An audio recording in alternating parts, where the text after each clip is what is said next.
प्यारे दोस्तों, किसी घने जंगल में बरगद के पेड़ के नीचे एक नेवला अपनी पत्नी नेवली के साथ रहा करता था। वह अपनी पत्नी नेवली से बहुत प्यार करता था और उसकी सभी इच्छाएं पूरी करता था।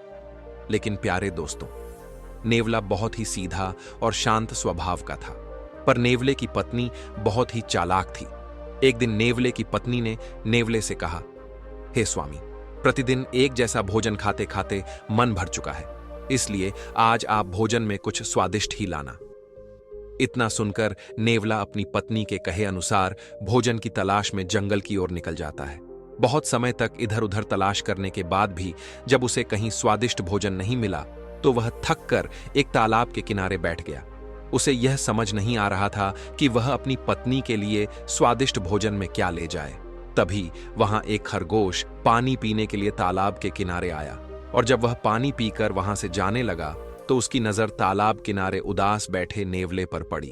उसने पास जाकर पूछा, नेवला जी, क्या बात है, आप इतना उदास क्यों बैठे हैं? नेवले ने सारी बात खरगोश को बताई। नेवले की बात सुनकर खरगोश अपने घर गया, जो पास में ही था, और वहां से कुछ सब्जियां और फल लाकर नेवले को दिए और कहा, आप ये फल और सब्जियां अपनी पत्नी के लिए ले जाइए, ये बहुत ही स्वादिष्ट और रस से भरे हैं। यह सुनकर नेवला खुश हो गया और बोला, मित्र खरगोश, मैं आपका यह एहसान हमेशा याद रखूंगा। इतना कहकर नेवला फल लेकर अपने घर की ओर चल देता है, और जब वह स्वादिष्ट फल और सब्जियां लेकर घर की ओर लौट रहा था तो उसने झाड़ियों में कुछ आवाज सुनी।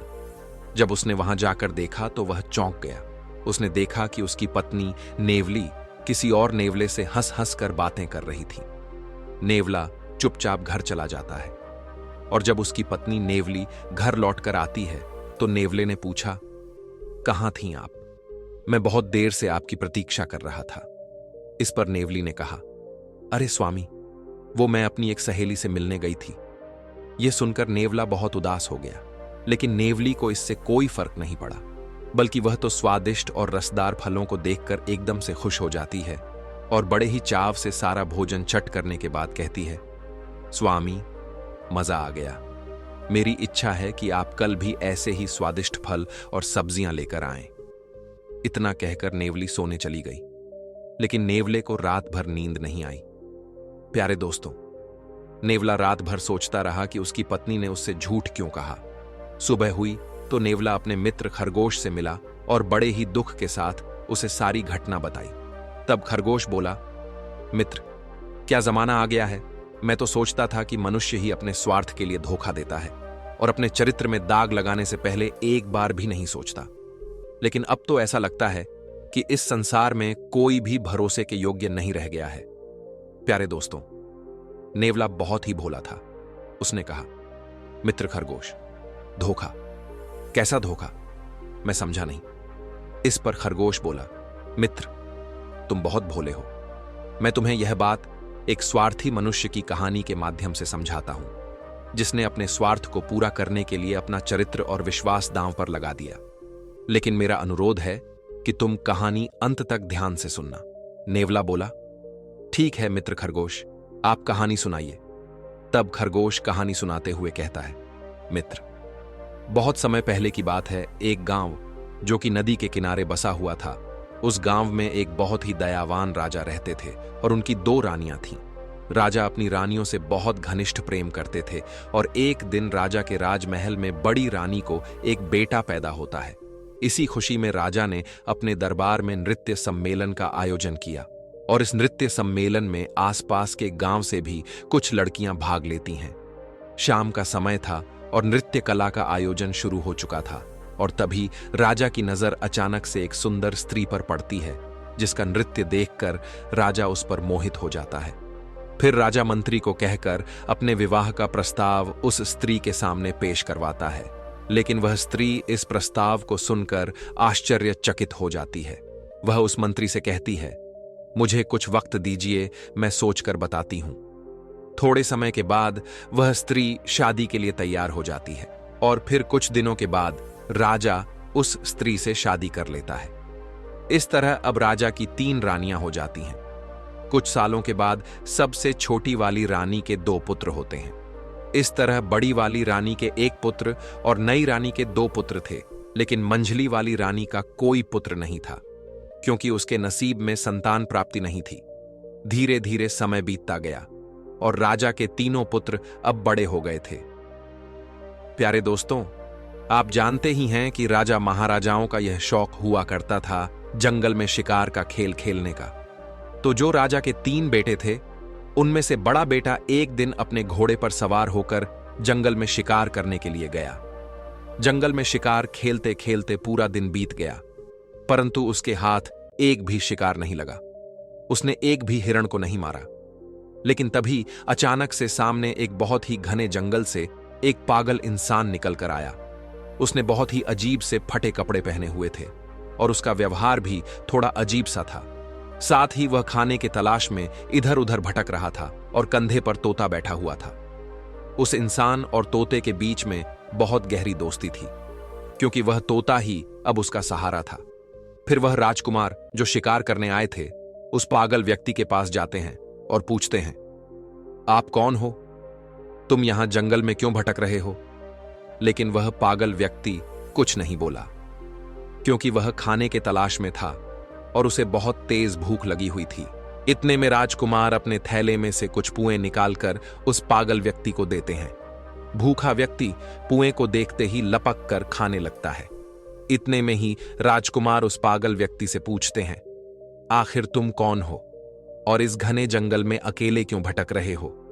तुम्हारा परिवार कहां है? यह सुनते ही उस पागल व्यक्ति के हाथ से पुआ गिर जाता है और उसकी आंखों में आंसू आ जाते हैं। वह फूट फूट कर रोने लगता है। यह सब देखकर राजकुमार हैरान हो जाता है और उस पागल व्यक्ति से पूछता है, तुम क्यों रो रहे हो? तब उस पागल व्यक्ति के कंधे पर जो तोता बैठा हुआ था, वह कहता है, मेरे मालिक अपने बेटे के कारण इस स्थिति में जंगल में भटक रहे हैं। फिर राजकुमार पूछता है, ऐसा क्या हुआ इनके साथ?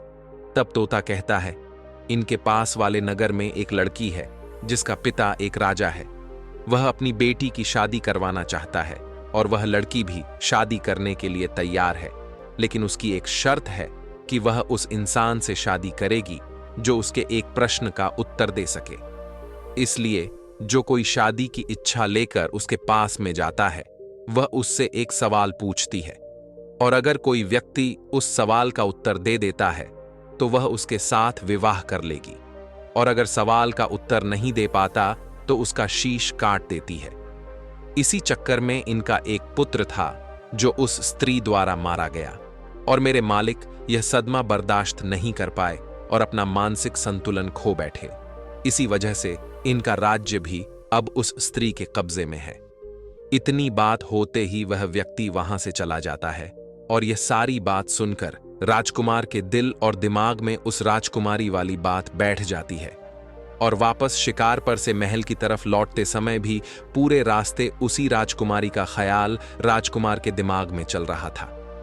राजकुमार जब लौटकर अपने घर आया तो घर आकर रात्रि में लेटकर आराम तो कर लिया, लेकिन सुबह में भी वह उसी राजकुमारी के ख्यालों में डूबा हुआ था। अब राजकुमार से रहा नहीं गया और वह शीघ्र ही अपना घोड़ा निकलता है और उस राजकुमारी के महल की तरफ चल देता है। राजकुमार को बाहर जाता देख उसके माता पिता उससे पूछते हैं, बेटा कहां जा रहे हो?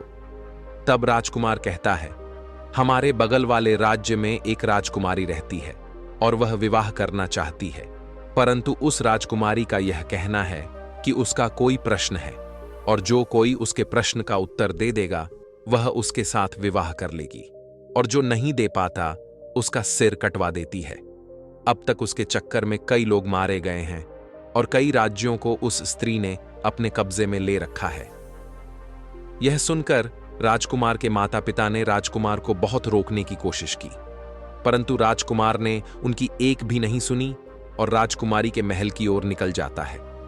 महल पर पहुंचते ही राजकुमार ने विवाह का प्रस्ताव रखा तो राजकुमारी कहती है, मैं आपसे विवाह करने के लिए तैयार हूं, परंतु आपको मेरे एक प्रश्न का उत्तर देना पड़ेगा, तभी मैं आपसे विवाह कर पाऊंगी, और अगर आप मेरे प्रश्न का उत्तर नहीं दे पाते हो तो आपका सिर कटवा दिया जाएगा।